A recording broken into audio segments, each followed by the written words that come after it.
Sa kanyang 20 pahinang counter affidavit sa DOJ, ibinunyag ni Denise Cornejo na hindi lang isa, kundi 2 beses umano siyang ginahasa ng aktor na si Vong Navarro. Sabi ni Cornejo, una siyang ginahasa ni Navarro noong January 17 nang bisitahin siya ng aktor sa kanyang kondo sa Forbeswood Heights. Pinaalis na niya noon si Navarro na naging agresibo ito at pinaghahawakan siya sa iba't ibang bahagi ng katawan. Dahil dito, tinawagan na niya mga kaibigang sina Cedric Lee at Ferdinand Guerrero para humingi ng tulong. Pero si Navarro, itinuloy umano ang panggagahasa. Di nagtagal, tumigil din ang aktor at agad umalis.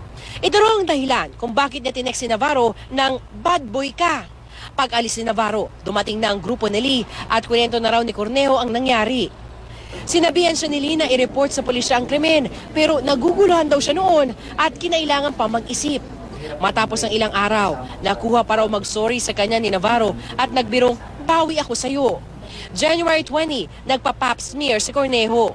Ipinaliwanag ni Cornejo na nahihiya siya at ayaw ipaalam ang krimen sa iba kaya hindi niya agad sinabing na-rape na siya umano ni Navarro noong January 17.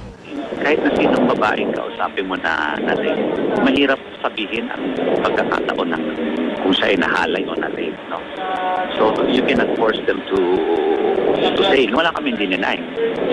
Wala kaming sinabing walang nangyari noong 17. We were just silent about it. So walang kinalaman yung 17 sa 22.